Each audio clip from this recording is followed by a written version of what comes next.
বশীকরণ মন্ত্র সম্বন্ধে কিছু বলা যেতে পারে। তুমি বলছো যে বশীকরণ মন্ত্রের আজকাল পাত্তা পাওয়া যায় না, তাকে কেউ জানে না, এ কথা নয়।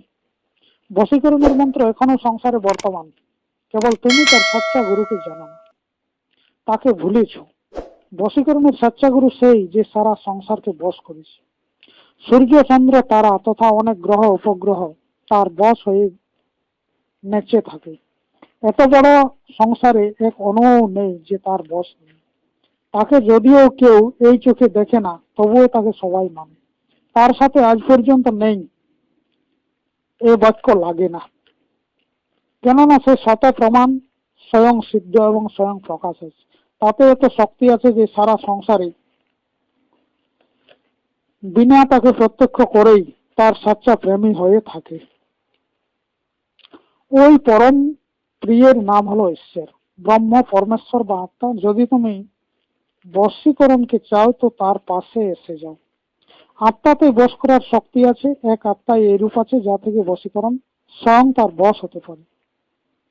এই কারণে যে নিজেকে নিজে মিলিয়ে দেয় তাতেও এক অদ্ভুত আকর্ষণ এসে যায়। তারপরে হচ্ছে অমর হওয়ার উপায়। বেদান্তের সিদ্ধান্ত আছে যে এই সারা সংসার বিচার, খেয়াল এবং কল্পনা মাত্র, এবং এইরূপ আত্মারও আছে।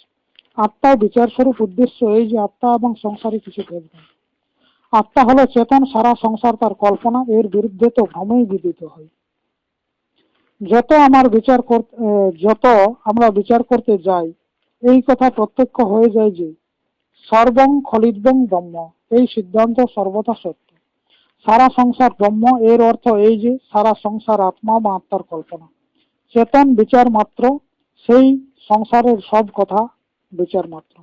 যখন সারা সংসার বিচার মাত্র, তখন যার এই বিশ্বাস আছে, এই বিচার আছে যে এই শরীর নষ্ট হবে না, এই শরীর মরবে না, সে কিরূপে মরতে পারে? বিনা আমার বিচারে, বিনা আমার ইচ্ছায় আমার শরীর নষ্ট হতে পারে না। আমার অমর হওয়া বা মরা আমার অধিকারে আছে। যদি তোমার দৃঢ় বিশ্বাস আছে যে আমি মরব না, তাহলে তুমি মরতে পারো না। তুলসীদাস জিও বলেছেন যে ভবানী শঙ্কর বন্দে শ্রদ্ধা বিশ্বাস রূপে। শঙ্কর অর্থাৎ পরমাত্মা বিশ্বাস রূপ। বিশ্বাস এবং পরমাত্মা দুই নয়, একই। ঈশ্বর বিশ্বাস স্বরূপেই আছে। সব কথার তাৎপর্য মূল এটাই যে বিশ্বাসে ঈশ্বর এবং ঈশ্বরে বিশ্বাস। ঈশ্বর আমার, ঈশ্বরের ইচ্ছা কেউ রুখতে পারে না, বস। এই কথা সিদ্ধ হয় যে যার বিশ্বাস আছে যে আমি মরব না, তাকে কখনো মৃত্যু মারতে পারে না।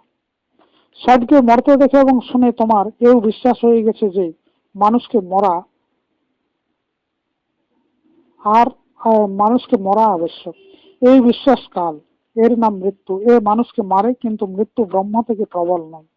মৃত্যু কোনো বস্তু নয়। মৃত্যু যার নিকটে আসে সে কমজোর হয়ে যায়, বেকাম হয়ে যায়।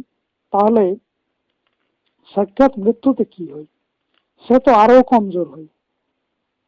মৃতকে কিছু শক্তি হতে পারে কি? কখনোই না। মৃত্যু স্বয়ং মৃতক, তাতে কিছু নেই। যেখানে সর্বপ্রকারের শক্তির অভাব, তার নাম মৃত্যু। এইরূপ মৃত্যু জীবিত এবং শক্তিমান মানুষের উপর বিজয় কিরূপে প্রাপ্তি করতে পারে? মানুষ কত দুর্বল হোক, কিন্তু মৃত্যু থেকে বলবান আছে।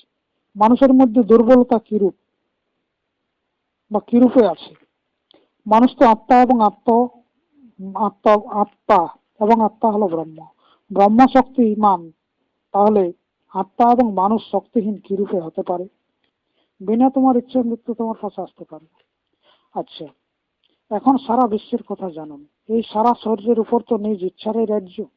হাতের ভিতর কোনো অপর হাত নেই, যে হাতকে ফেলাই, কুঁকড়াই, উঠাই এবং নামাই।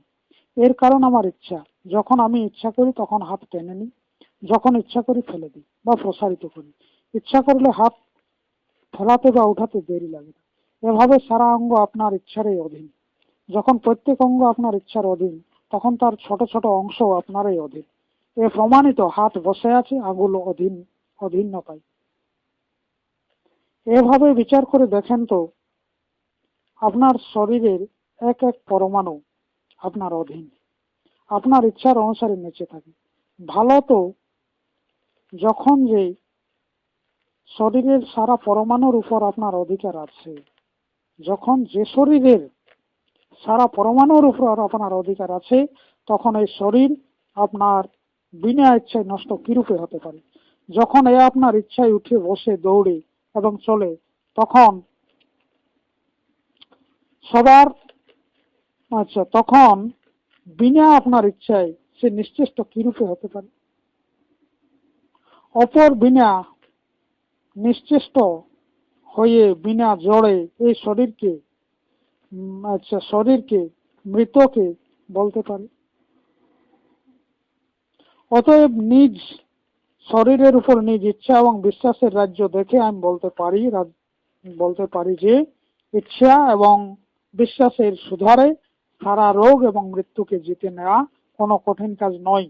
বিশ্বাস রাখো যে মৃত্যু এবং রোগ তোমার কিছু করতে পারে না। তোমার ইচ্ছার বিরুদ্ধে তোমার শরীরের ভিতর কারো নিয়ন্ত্রণ চলতে পারে না। কোনো না কোনো সময় কোনো না কোনো রোগ হয়ে যায় বিচারে, তো তার কারণ কোনো না কোনো শঙ্কায় বের হই, কোনো না কোনো ভাবনায় বের হই। এ এক বড় গূঢ় তত্ত্ব। বিচারে স্পষ্ট মনে হবে যে বিনা নিজ ইচ্ছায় কেউ মরে না। এক মানুষ মৃত্যুশয্যায় পড়ে আছে, মরার নিকটে, কিন্তু তার প্রিয় পুত্র 400 ক্রোশ দূরে আছে। সে বলছে যে বিনা পুত্রকে দেখে আমার প্রাণ বের হবে না, তো বের হবে না, তাকে তার দাও, মরার সময় তার মুখ দেখব। পুত্র যতক্ষণ না পৌঁছে ততক্ষণ তার প্রাণ বের হবে না। তার দেওয়া হলো বা সংবাদ দেওয়া হলো, পুত্র পৌঁছলো, পিতা পুত্রকে দেখলো এবং মরে গেল। এরূপ ঘটনা বরাবর ঘটছে। অনেক লোক 20 বার এই প্রকারের ঘটনা নিজ চোখে দেখেছে। এ থেকে কি মনে হয়? এ থেকে মনে হয় যে যতক্ষণ তার ইচ্ছা ছিল না ততক্ষণ মরে না। বিনা পুত্রকে দেখে সে মরতে চাইছিল না, এই জন্য সে ততক্ষণ মরে না। যতক্ষণ ওই পুত্রকে না দেখে দেখার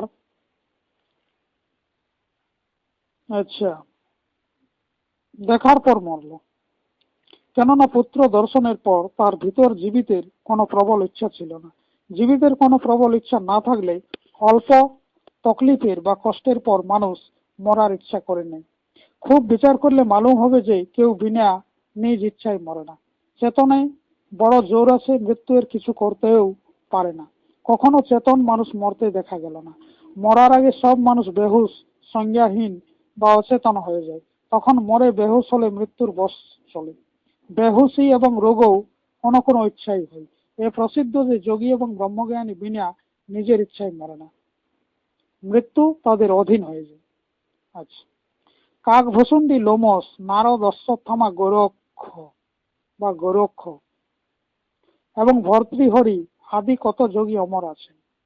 হাজারের সংখ্যায় এখনো মৃত্যুকে জয়লাভকারী যোগী হিমালয়ে বিচরণ করছেন। যদি এইসব লোক মৃত্যুকে জিতেছেন, এর কোনো নিয়ম অবশ্যই হবে, এর কোনো এক নীতি অবশ্যই হবে। লোক বলছে যে সেই নীতি সেই নিয়ম গুপ্ত আছে। গুপ্ত এই জন্য আছে যে সে তোমায় বা তোমার বোঝায় আসছে না, নইলে তো সংসারের সব নিয়ম প্রত্যক্ষ আছে। তুমি ব্রহ্মজ্ঞান তো বুঝেছো, বুঝেছো যে আমি ব্রহ্ম, কিন্তু বুঝো না যে ব্রহ্মকে মৃত্যু কিরূপে মারতে পারে। তোমারই ইচ্ছা ব্রহ্মের ইচ্ছা। সংসারে কোনো এরূপ শক্তি নেই যে ব্রহ্মের শক্তিকে টলাতে পারে, কেননা সারা সংসার তার ইচ্ছারই অপর রূপ। এ সংসার আর কিছু নয়, কেবল তার ইচ্ছাই মূর্তিমান হয়ে থাকে। বস, যখন সব তার ইচ্ছাই হয়, তখন তার ইচ্ছার বিরোধী বা বিরোধকারী কে? এই নিয়ম যারা বেদান্ত শাস্ত্রকে পড়েছে, যারা বুঝেছে যে আমরা ব্রহ্ম, ব্রহ্মের মৃত্যু কিরূপী, তাই তো? আচ্ছা, ঠিক আছে। এরপর হচ্ছে ধন প্রাপ্তির উপায় বলা যেতে পারে, তাই তো?